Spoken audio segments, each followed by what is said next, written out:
आजकल ना जो टेरेस गार्डनिंग है वो बहुत ही ज़्यादा ट्रेंडिंग में चल रही है। हर कोई आजकल टेरेस गार्डनिंग कर रहा है, तो मैंने भी सोचा चलो मैं भी इस चीज़ को करती हूँ, शायद मुझे भी इसमें ही सक्सेस मिल जाए।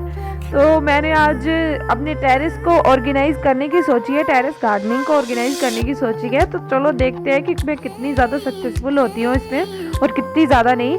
आप मेरे जज बनोगे, आप ही इस चीज़ को जज करोगे कि किस तरह से नहीं, मतलब क्या मैंने अच्छे तरीके से अपने टेरेस गार्डनिंग को ऑर्गेनाइज किया है या नहीं, और जो जो मैंने चीज़ें बताई हैं क्या ये सच में हेल्पफुल हैं और ये काम करती हैं क्या। मैं तो ऐसे ही काम करती हूँ और मेरे अकॉर्डिंग ये सारी चीज़ें काम करती हैं। बट जब आप इस चीज़ को करते हो तो क्या आपके टाइम पर जब आपने ये चीज़ें की तो तब काम करती हैं ये, मतलब आप समझ गए ना। तो बस आपने मुझे यही बताना है, और जो जो मैं करती हूँ मैं सिर्फ आपको वही बताती हूँ, ये नहीं कि खुद करना नहीं है और आपको लेक्चर देते रहना, ऐसा कुछ नहीं है। तो देखो भाई आज का मेरा terrace gardening organization. Of the time मैं हमेशा बात करती रहती हूँ अपने खेतों की फसल के बारे में कि खेतों की फसल को किस तरह से निरोगी बनाना है, उसमें ऐसी कौन सी खादें देंगे कि जिससे हमारी फसल की पैदावार बहुत ज़्यादा अच्छी हो, बम्पर पैदावार निकले और हमें काफ़ी ज़्यादा मुनाफा हो। तो चलिए आज कुछ करते हैं नया। तो आप जैसे देख सकते हैं कि ये हमारा टेरेस है। तो अभी तो हमने फ़िलहाल यहाँ पर ना गमले रखे हुए हैं। तो आज मैं कुछ यही सोच रही थी कि हम भी चलो, आजकल जैसे बहुत ज़्यादा ये ट्रेंड चला हुआ है कि लोग टेरेस गार्डनिंग मतलब छत के ऊपर गार्डनिंग करते हैं, फल लगाते हैं, फूल लगाते हैं, सब्जियाँ लगाती हैं। तो हमने फ़िलहाल क्या किया है, यहाँ पे आप देख सकते हो कि हमने हर जगह यहाँ पर रखे हुए हैं फूल। हमने अभी तक सिर्फ फूल ही लगाए हुए हैं हर जगह।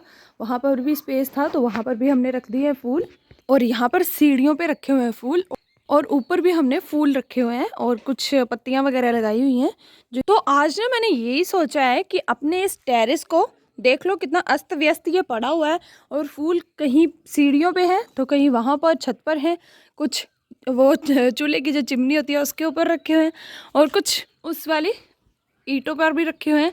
तो इन सबको ना ऑर्गेनाइज करके रखेंगे और देखेंगे कि इन फूलों का कड़ी धूप में रख रखाव किस तरह से करना है, किस तरह से इसे पूरा ऑर्गेनाइज करना है। तो ये सारी चीज़ें मैं पहली बार करने वाली हूँ।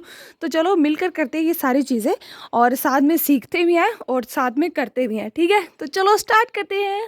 पहले हमारा यही स्टेप आ जाएगा कि जहाँ पर आपने फूल रखने हैं उस जगह को पहले झाड़ू से क्लीन कर देना है, मतलब इस कूड़े कचरे को सारे को निकाल देना है और उसे अच्छे से साफ कर देना है। तो पहला स्टेप तो हमारा यही आ जाता है, तो फटाफट से ये कर लेते हैं पहले। आपने सही सुना, किसी भी चीज़ को करने से पहले वहाँ की साफ सफाई बहुत ज़रूरी होती है।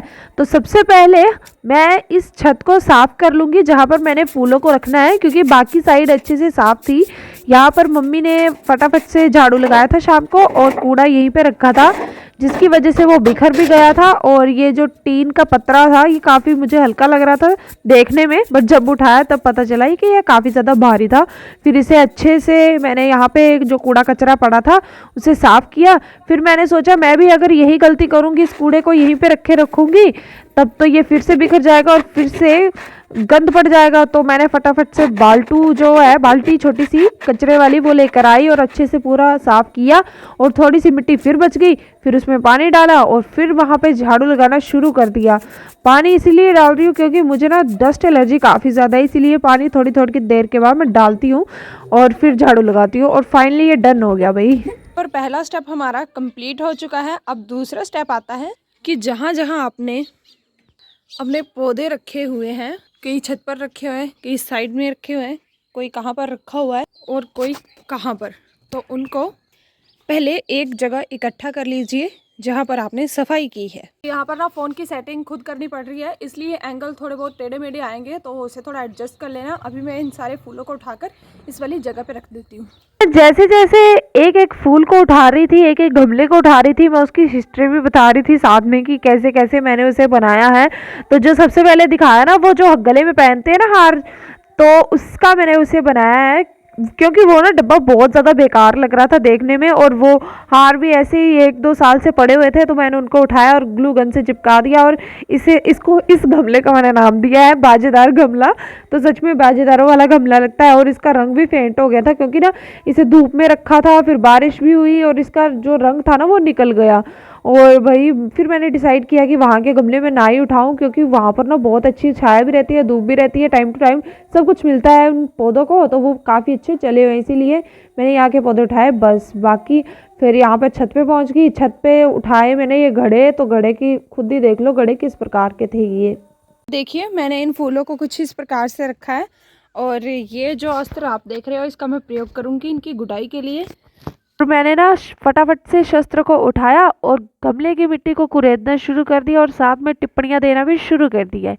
तो टिप्पणी कुछ इस प्रकार से थी मेरी कि आपने हमेशा क्या करना है, साइड साइड की मिट्टी को कुरेदना है अच्छे से, और उसे बिल्कुल बीच में डालना है जहाँ पर आपके पौधे की जड़ें होंगी। जड़ों को कवर अप करना पड़ता है मिट्टी के साथ, क्योंकि जब हम पानी देते हैं तो कई बार ऐसा होता है हम बीच में बिल्कुल पौधे के ऊपर पानी दे देते हैं, जिससे क्या होता है कि जड़ें बाहर निकल आती हैं, और फिर कड़ी धूप के कारण वो जड़ें सूख जाती है, जिससे क्या होता है पौधा भी सूख जाता है, और हम परेशान हो जाते हैं कि हमारा ये पौधा सूख कैसे गया। तो आपकी यही गलती होती है कि आपने जड़ों को अच्छे से कवर अप नहीं किया होता है मिट्टी से, और उसी के कारण आपका पौधा सूख जाता है। तो इस बोतल का हाल कुछ इस तरह से था कि ये जो बोतल है इसमें ना कोई छेद है, ड्रेनेज होल भी नहीं है बेचारी में, और पानी भी इतना ठूस ठूस के डाल दिया था कि जो पौधा लगा है वो भी बेचारा सड़ गया था। तो भाई इसका मैंने पानी निकाला है, और इसे कुरेद तो कर सकते नहीं है हम, तो मैंने क्या किया, इसको अच्छे से दबाया, और जिससे क्या हो गया कि मिट्टी में ना स्पेस क्रिएट हो गया, जिससे क्या होगा कि हवा अच्छे से इसमें जाएगी। और बाकी मेरी ये टिप्पणियाँ यहीं पर ख़त्म होती है, बाकी आप देखो फूलों में क्या क्या हुआ पर है। सारे गमलों में मैंने अच्छे से इस औजार की मदद से मिट्टी को अच्छे से कुरेद दिया है। अब टर्न आती है इस गमले की, घड़े के गमले की। देखिए ये मिट्टी बहुत ज़्यादा सेट है, और इसमें चींटियों ने अपना घर भी बना लिया, इसके अंदर ही दिखाऊंगी मैं अभी आपको थोड़ी देर में। और इस गमले को अच्छे से, गमले का रूप किस तरह से देना है ताकि ये जो इसमें पौधे हमने लगाए हैं ये मुरझाए ना, तो दिखाती हूँ अभी किस तरह से क्या क्या करना है। तो इसके लिए सबसे पहले हमें चाहिए पत्थर लेके आई हूँ, इसका प्रयोग करेंगे हम। ये वाली जो साइड है ना, इसकी अपर साइड, इसको हमने इससे फोड़ देना है इस तरह से। तो आप सोच रहे होंगे ये काम बहुत ज़्यादा आसान है, तो ऐसा बिल्कुल भी नहीं है। अगर आप ज़्यादा जोश में आकर पत्थर से इसे फोड़ोगे तो इस प्रकार से जो देखिए ये दरारें पड़ जाती हैं, और ये पूरा गमला टूट भी सकता है। क्यों? क्योंकि ये पूरा मिट्टी से बना हुआ है, तो इसे बहुत ही ध्यान से आपने करना है। तो जैसा कि मैंने आपको कहा था कि इस घड़े में ना चींटियों ने अपना घर बना लिया है, तो देखिए ये चींटियाँ हैं और इन्होंने ना इसमें पूरा अपना घर बना लिया है। अगर मैं इस तरह से बाकी भी निकालूंगी तो बाकियों में भी दिख जाएगा आपको भी। देखिए ये जो जड़ें हैं इसकी वो निकल गई हैं, देखिए कितनी ज़्यादा मात्रा में ये फैल गई थी, और मैंने अभी इनको निकाल दिया है क्योंकि ये बहुत ज़्यादा हार्ड हो चुका है। तो इसमें पहले इसे अच्छे से कुरेदना पड़ेगा, उसी के बाद इसमें कुछ लग सकता है। तो अभी मेरे दिमाग में ये आइडिया है कि ये अगर यहाँ तक टूट गया है तो इसे यहाँ तक पूरा तोड़ देते हैं, क्योंकि ये ना ऊपर स्टेबल नहीं करेगी, मिट्टी ऐसे खड़ी नहीं रहेगी अच्छी, मतलब इसमें पौधा टिकेगा नहीं। मैं कुछ और करना चाहती हूँ मतलब। तो चलो मैं ना इसे यहाँ तक तोड़ देती हूँ, फिर इसमें लगाते हैं कुछ, देखते हैं तब अच्छा लगेगा ये कि नहीं। और आप भी मुझे बताना कि ऐसे अच्छा लग रहा है कि वैसे अच्छा लगेगा। तो इतने सारे गंदगी के बाद यहाँ पर तैयार हो गया हमारा सुंदर सा घड़े का पॉट, और इसे थोड़े दिनों में क्या, कल ही इसे अच्छे से कलर भी कर दूँगी। और अभी मैं इसमें लगाऊंगी मिर्च का पौधा। और यहाँ पर देखिए अब ये मिट्टी मैंने पूरे अच्छे से कुरेद दी है, और काफ़ी अच्छी हो गई है, भुरभुरी हो गई है देखिए। तो अब इसमें हवा पानी अच्छे से जाएगा, और इसमें जो भी मैं लगाऊंगी, मिर्च का पौधा लगाऊंगी, देखते हैं वो कितना हष्ट पुष्ट और हेल्दी रहता है। तो इसमें काफ़ी ज़्यादा टाइम मेरा लग चुका है, तो चलो बाकी फटाफट से कर लेती हूँ। इसे भी इस तरह से करूँगी। तो देखिए इस वाले गमले को मैंने सिर्फ ऊपर से तोड़ा है, बाकी इसे ऐसे रहने दिया है, ये ऐसे अच्छा लग रहा है। तो चलो अब बाकी मैंने इनको अच्छे से कुरेद दिया है। कुरेदने के बाद अगला स्टेप आ जाता है कि ये जो गंदगी डाली है पहले मैं इसे साफ़ कर लेती हूँ। यहाँ पर कितना ज़्यादा वेस्ट मटेरियल निकला है गमले से, तो ये जो फूल है इनको भी फेंक दूँगी मैं। और आप देख रहे होंगे साथ में ये मिट्टी भी आ गई है, तो इस मिट्टी को हम फेंकेंगे नहीं, इसे अच्छे से ये जो कूड़ा कचरा है इसमें से निकाल कर इस मिट्टी को फिर से गमलों में डाल लेंगे। तो देखिए इसमें से अच्छे से मैंने कूड़ा कचरा निकाल लिया है और ये जो मिट्टी है ये काफ़ी हष्ट पुष्ट मिट्टी है, हेल्दी मिट्टी है। तो इसे फिर से उठाकर सीधा डाल देंगे हम गमले में। देखिए सफाई अच्छे से करने के बाद और इनको अच्छे से कुरेदने के बाद, घास निकालने के बाद मेरा टेरेस गार्डन के जो फूल हैं वो कुछ इस प्रकार से लग रहे हैं। तो चलो ये जो खाली है इसमें पहले लगा देती हूँ मैं मिर्च का पौधा।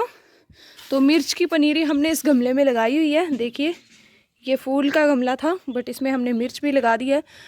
हमने क्या किया था, सिंपली जो मिर्च हम खाते हैं ना उसके बीज निकाले थे, जो पक गई होती है ना मिर्च उसके बीज निकाल कर इसमें इस तरह से स्प्रिंकल कर दिए थे। और देखिए हर एक बीज अच्छे से उग भी आया है और काफ़ी अच्छा हो गया है तैयार। तो अब इसको यहाँ से निकाल कर जड़ के साथ और मिट्टी के साथ निकालना है। तो इसे निकाल लेते हैं। तो देखिए इस तरह से ये पूरी जड़ को भी निकाल लिया हमने इसकी, और ये जो मिट्टी थी साथ में इसको भी निकाल लिया। और मैं 2 पौधे लगाऊंगी ताकि एक मर जाए तो दूसरा ज़िंदा रहे। तो यहाँ पर देखिए मैंने इस घड़े के गमले में ये लगा दिए है मिर्च का पौधा और अब इसमें पानी दे देंगे। तो मैं ना आपको कोई ओवर ज्ञान नहीं देना चाहती, जो मैंने कहा है मैं वही करती हूँ, इसीलिए मैंने आप सबको कहा है।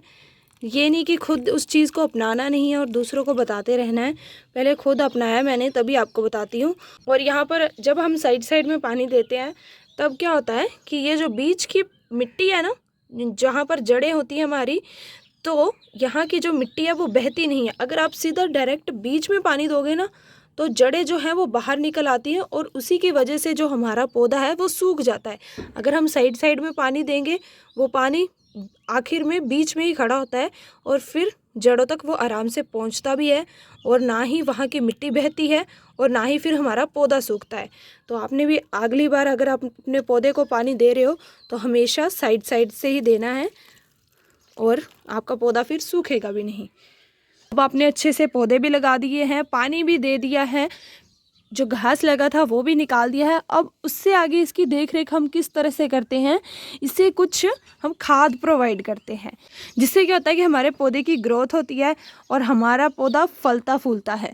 तो हमने खाद क्या देनी है, इसे कोई केमिकल फर्टिलाइज़र नहीं देना है, हमने बिल्कुल देसी खाद जिसे कहते हैं ना वो देनी है हमने। तो चलो दिखाती हूँ देसी खाद आपने कौन सी देनी है। और हमने रखी है अपने खाद जो कि हमने गोबर से बनाई हुई है। तो ये तो हमने पूरा ड्रम भर के रखा हो, उसके ऊपर ये उपले रखे हुए हैं। उपलों को हमने पैक कर दिया इन बोरियों में, क्योंकि हम काफ़ी मात्रा में फसल लगाते हैं और बिल्कुल ऑर्गेनिक फसल लगाते हैं, इसीलिए हमने गोबर की इतने सारी जो अनेक प्रकार के फर्टिलाइज़र हैं बनाकर रखे हुए हैं। तो यहाँ पर भी हमने रखी हुई है अपने गोबर की खाद बनाकर।